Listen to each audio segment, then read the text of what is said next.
പ്രണയതാണ്ഡവം ഭാഗം 61. രചന സംഭാഷണം രുദ്രപ്രിയ.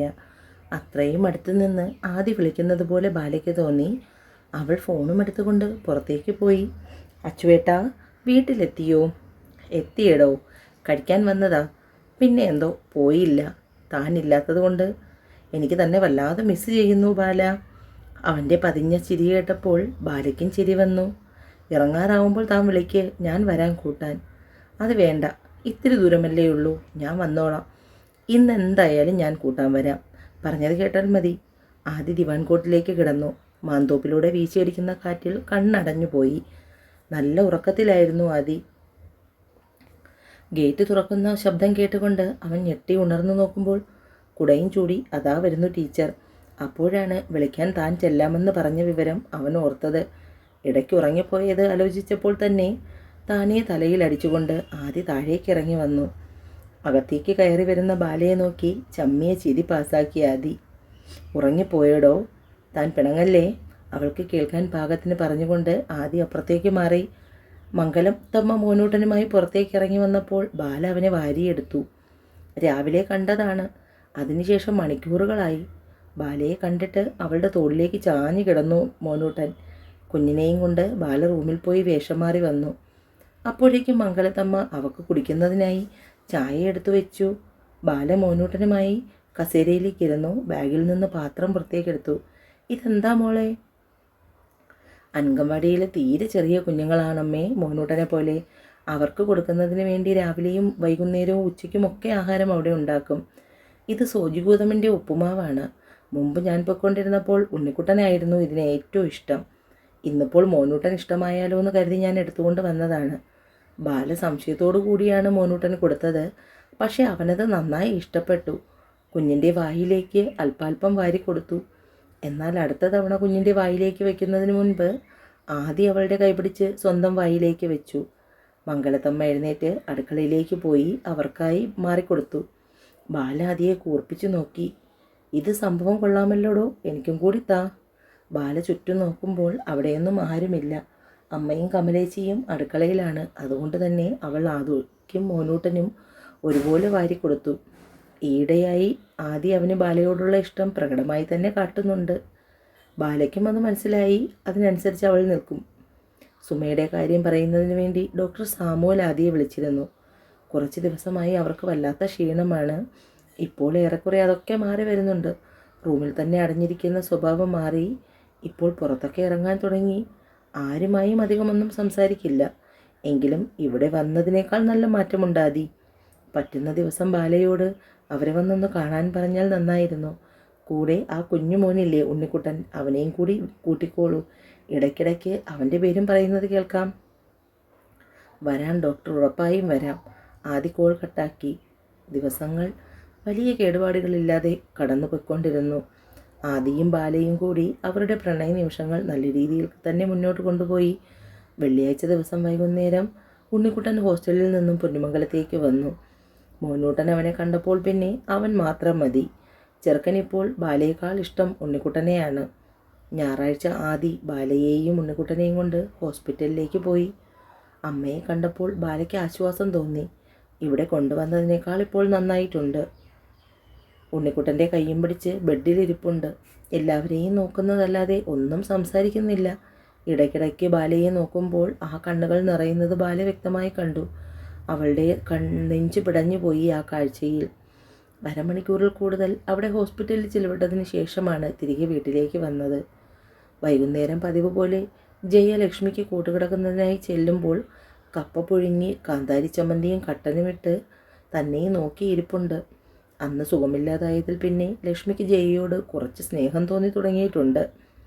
താൻ എന്തൊക്കെ പറഞ്ഞിട്ടും കൂട്ടുകിടക്കാൻ വരികയും ഭക്ഷണം കൊണ്ടുവരികയും ചെയ്യുന്നവരല്ലേ, അതിൻ്റെ നന്ദിയായിരിക്കും ചിലപ്പോൾ.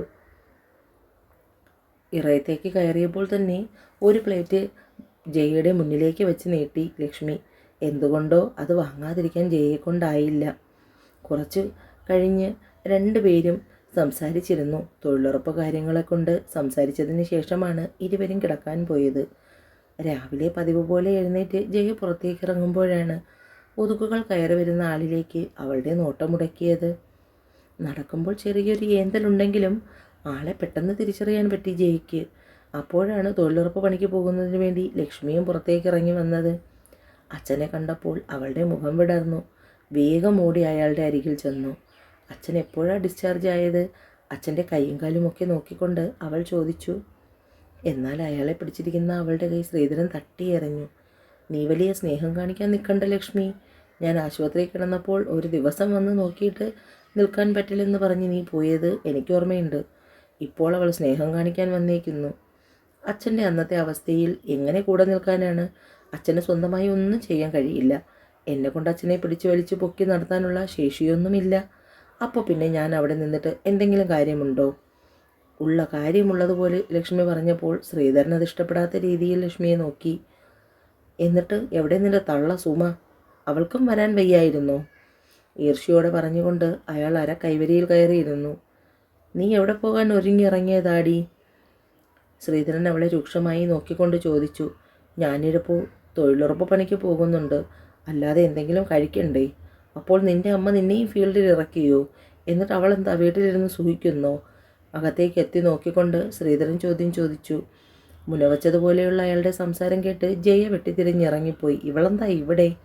ജയയെ കണ്ട് ഇഷ്ടപ്പെടാതെ ശ്രീധരൻ ലക്ഷ്മിയോട് ചോദിച്ചു.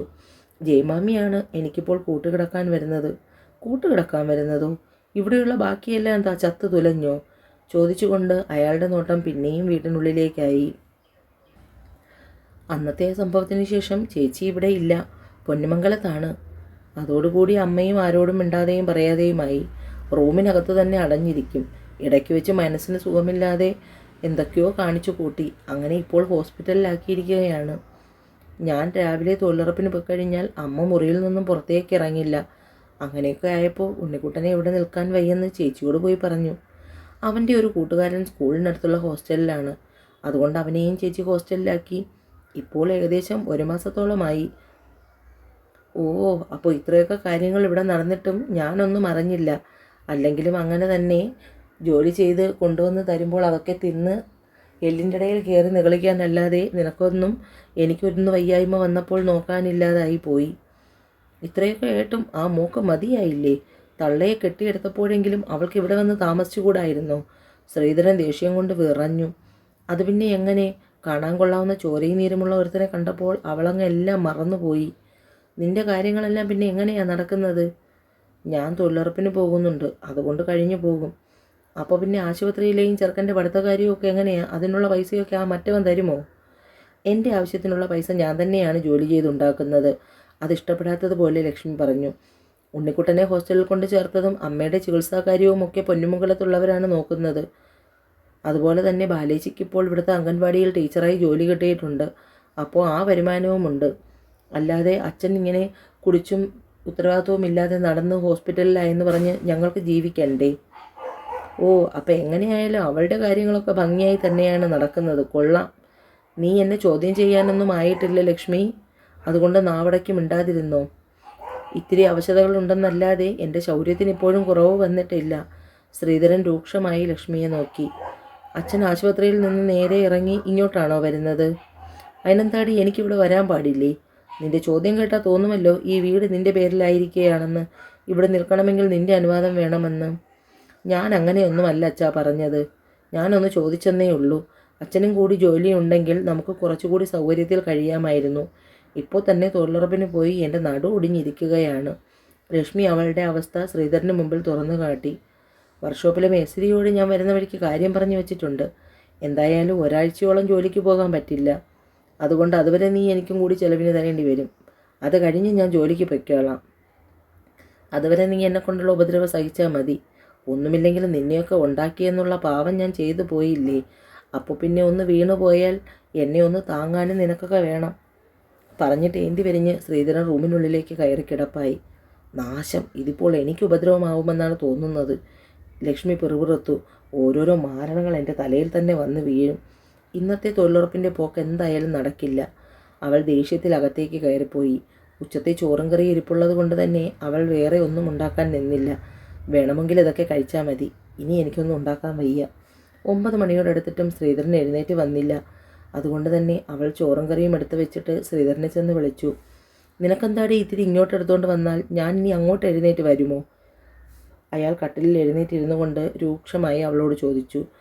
അച്ഛൻ ഇങ്ങോട്ട് വരാൻ വയ്യെങ്കിൽ ഞാൻ അങ്ങോട്ട് എടുത്തുകൊണ്ട് വരാം. അതിൻ്റെ പേരിൽ ഇനി എന്തിനാ ഇങ്ങനെ ബഹളം വെക്കുന്നത്? ഓരോ മാരണങ്ങൾ കെട്ടിയെടുത്തോളും മനുഷ്യനെ മെനക്കെടുത്താനായിട്ട്. ഇനി ഇതിനി എന്നാണാവോ കെട്ടിയെടുക്കുന്നത്? പിറുപിറുത്തുകൊണ്ട് അവൾ ചോറും കറിയും എടുത്ത് ശ്രീധരൻ്റെ റൂമിലേക്ക് കൊണ്ടുകൊടുത്തു. അയാൾ കട്ടിലിൽ ഇരുന്ന് തന്നെ അത്രയും കഴിച്ചു. ചുറ്റുപാടും വാരി വലിച്ചിട്ടു. എഴുന്നേറ്റ് കൈ കഴുകാൻ പുറത്തേക്ക് പോയപ്പോൾ ലക്ഷ്മി റൂമിലേക്ക് വന്നു. ഈശ്വരാ, ഇതെന്തൊരു കഷ്ടമാണ്. ഇനി ഇതെല്ലാം വൃത്തിയാക്കാൻ എത്ര നേരമെടുക്കും? ദേഷ്യത്തിൽ പാത്രങ്ങളെല്ലാം ശബ്ദത്തോടു കൂടി എടുത്ത് അടുക്കളയിലേക്ക് കൊണ്ടുപോയി ഇട്ടു. എല്ലാം കഴുകി വെച്ച് അവൾ മുറിയിൽ കയറി കതക് കുറ്റിയിട്ടു. രാവിലെ മുതൽ തുടങ്ങിയ പണിയാണ്. എവിടെയെങ്കിലും ഒന്ന് കിടന്ന് നാട് നിവർത്തിയാൽ മതിയെന്നായി ലക്ഷ്മിക്ക്. കിടന്ന ഉടനെ തന്നെ അവൾ ഉറങ്ങിപ്പോയി. എന്നാലും ബാല്യം നഷ്ടപ്പെട്ടത് ഓർത്തുകൊണ്ട് ശ്രീധരൻ ഉറക്കമില്ലാതെ ഏറെ നേരം കിടന്നു. വയസ്സറിയിച്ച നാൾ മുതൽ അവളെയാണ് ഏറ്റവും അധികം ആഗ്രഹിച്ചത്. എന്നിട്ടിപ്പോൾ കൈക്കെത്തി വായ്ക്കെത്തിയില്ല എന്ന മട്ടിലാണ് പലതവണ വഴുതിപ്പോയത്. ഇനി അങ്ങനെയൊന്നും ഉണ്ടാകാത്ത വിധം പഴുതടച്ച് വേണം അവളെ സ്വന്തമാക്കാൻ. പക്ഷേ അത് പെട്ടെന്ന് സാധ്യമാകില്ല. അതുകൊണ്ട് ക്ഷമയോട് കാത്തിരിക്കണം. എടുത്തടിച്ച് എന്തെങ്കിലും ചെയ്തു കഴിഞ്ഞാൽ പിന്നെ ഇനിയൊരു തിരിച്ചുപോക്ക് കിട്ടിയെന്ന് വരില്ല. അവളെക്കുറിച്ചുള്ള ആലോചനകൾ സിരകളിൽ ലഹരിയായി പടർന്നതും അതിനെ മനസ്സിലും ശരീരത്തിലും ഒരുപോലെ ആവാഹിച്ചു ശ്രീധരൻ അയാളുടെ ശരീരത്തിൽ തലോടി സമാധാനിപ്പിച്ചു. രാവിലെ ലക്ഷ്മി ജോലികളെല്ലാം വളരെ വേഗത്തിൽ തീർത്തുകൊണ്ട് കഴിക്കാനുള്ളതെല്ലാം എടുത്ത് ശ്രീധരൻ്റെ മുറിയിൽ പാത്രത്തിൽ അടച്ചു വെച്ചു തൊഴിലുറപ്പിന് പോകാൻ ഇറങ്ങി. നീ തിരികെ വരുമ്പോൾ കവലയിലെ നാരായണൻ്റെ കടയിൽ നിന്നും കുറച്ച് ബീഡി കൂടി വാങ്ങി വരണം. ശ്രീധരൻ അകത്തിരുന്ന് ആജ്ഞാപിച്ചപ്പോൾ അതിന് മറുപടി പറയാതെ ശ്രീധരനെ നോക്കി ദഹിപ്പിച്ചുകൊണ്ട് ലക്ഷ്മി പണിക്ക് പോയി. അവൾക്ക് ഞാൻ പറഞ്ഞത് പിടിച്ചില്ല. ഇവളുടെയൊക്കെ ഔദാര്യം പറ്റി കഴിയേണ്ട അവസ്ഥ ഉണ്ടായിപ്പോയി. അല്ലെങ്കിൽ കാണിച്ചു കൊടുക്കാമായിരുന്നു. തൊഴിലുറപ്പ് സ്ഥലത്ത് വെച്ച് ജയയെ കണ്ടപ്പോൾ അവൾ ചിരിച്ചു. വീട്ടിൽ അച്ഛനുള്ളത് കൊണ്ടാണോ മാമി വരാത്തത്? ആ അതെ, ആ നരം നാശം അവിടെ ഉള്ളപ്പോൾ ഞാൻ പിന്നെ എന്തിനു വരണം? പിന്നെ ഞാനും കൂടി വന്നിട്ട് എന്തുണ്ടാക്കാനാ? എനിക്ക് ചൊറിയനെ കാണുമ്പോൾ തന്നെ വിറഞ്ഞു കയറും. എന്തായാലും ആശുപത്രിയിൽ നിന്ന് ഇറങ്ങിയപ്പോൾ നന്നായി കൊഴുത്തിട്ടുണ്ട്. വീട്ടിലാണെങ്കിലും നീ റൂം അടച്ച് വേണം കിടന്നുറങ്ങാൻ. തന്തയാണെങ്കിലും അവനൊരു ചെറ്റയാണ്. അമ്മയെയും പെങ്ങളെയും കണ്ടാൽ തിരിച്ചറിയാൻ കഴിയാത്ത പരമ ചെറ്റ. അവരത് പറഞ്ഞപ്പോൾ ലക്ഷ്മിക്ക് അത്രയ്ക്ക് ഇഷ്ടമായില്ല. എങ്കിലും ജയമാമിയെ വെറുതെ പിണക്കണ്ടെന്ന് കരുതി അവൾ അതിന് മറുപടി പറയാൻ നിന്നില്ല. തുടരും.